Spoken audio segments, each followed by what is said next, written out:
Hi అండి, welcome back to our channel moms of Hanveer. ఈరోజైతే ఈ వీడియోలో జొన్న రొట్టెలు ఎలా చేస్తానో చూపిస్తూ మీతో కొన్ని విషయాలు మాట్లాడుకుంటాను. వీడియో కనుక నచ్చితే లైక్ చేసి సబ్స్క్రైబ్ చేసుకోండి అబ్బా. నేను చిన్నగా ఉన్నప్పుడు అయితే ఈ జొన్న రొట్టెలను మా అమ్మ అయితే చేతి పైన చేసేది. ఇప్పుడైతే అందరూ ఈ పీటని యూజ్ చేస్తున్నారనమాట. సో చేతి పైన చేస్తే ఏమవుతుందంటే కొద్దిగా లేట్ అవుతుంది, అలాగే కట్టెలు కూడా ఎక్కువ కావాలి. అదే పీటల పైన అయితే తొందరగా అయిపోతుంది రొట్టెలు, అలాగే కట్టెలు కూడా తక్కువ కావాలి. అలాగే దాంతోపాటు చాలా సన్నగా అవుతుంది.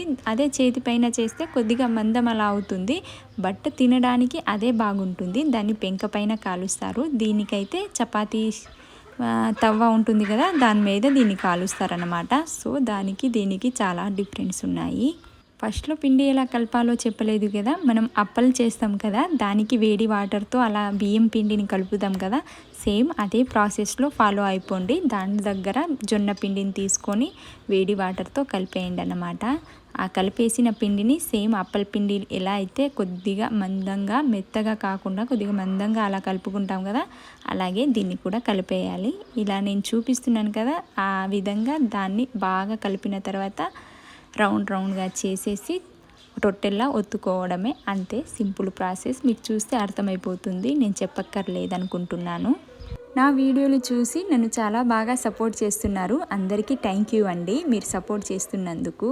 లైఫ్లో ఏదో ఒకటి సాధించాలనే తపన ఒకవైపు ఉంటే, ఏది చేస్తే ఏం జరుగుతుందో అనే భయం ఇంకొక వైపు. రిస్క్ తీసుకుంటే కానీ లైఫ్లో ఏది చేయలేమని నాకు తెలుసు, కానీ ఆ రిస్క్ తీసుకోవడంలోనే కొద్దిగా భయం వేస్తుంది. రోజు నేను ఏదో ఒకటి చెయ్యాలి అనుకునేలోపు రోజులు గడిచిపోతున్నాయి, కానీ నేను మాత్రం ఏం చేస్తలేను.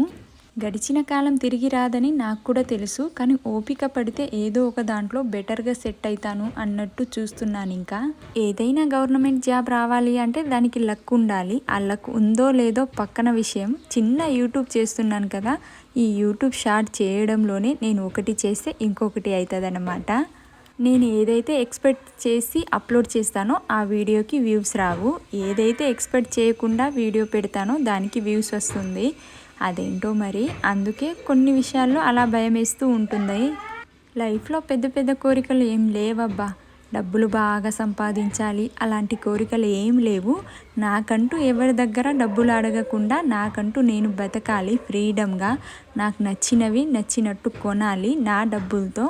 అలా ఒక చిన్న ఆశ ఉంది అంతే. ఇంత బాగా వీడియో తీస్తున్నాను అంటే నా బుడ్డోడు నా చుట్టుపక్కల లేడన్నమాట. ఇంతకు ముందులా అయితే అసలుకే లేదు. ఇప్పుడైతే నా బుడ్డోడు నన్ను చూసి గుర్తుపడుతున్నాడు. నేను కనిపిస్తే చాలు ఇంకా ఏడవడం స్టార్ట్ చేస్తాడు. నన్ను ఎత్తుకోమని చేతులు చాచుతాడు. ఏంటో అబ్బా, పిల్లలు చూస్తూనే పెరిగిపోతూ ఉంటారు కదా. అసలు నాకు కూడా అనిపిస్తుంది మీకు అన్నీ చూపించాలి, నేను చేసే ప్రతి పనిని చూపించాలి అని నాకు అన్నీ అనిపిస్తుంది. కానీ వీడియో తీసే వాళ్ళైతే ఆ టైంలో అసలు ఉండరు ఎవరు.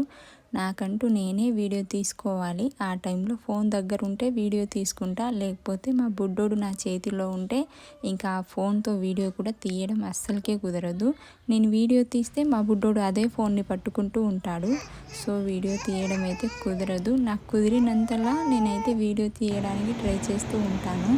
నాకైతే ఈ డౌట్ అయితే చాలా పెద్దదబ్బా. అసలు అదేంటో చెప్తాను, మీకు కూడా అలా జరిగితే కామెంట్ చేయండి.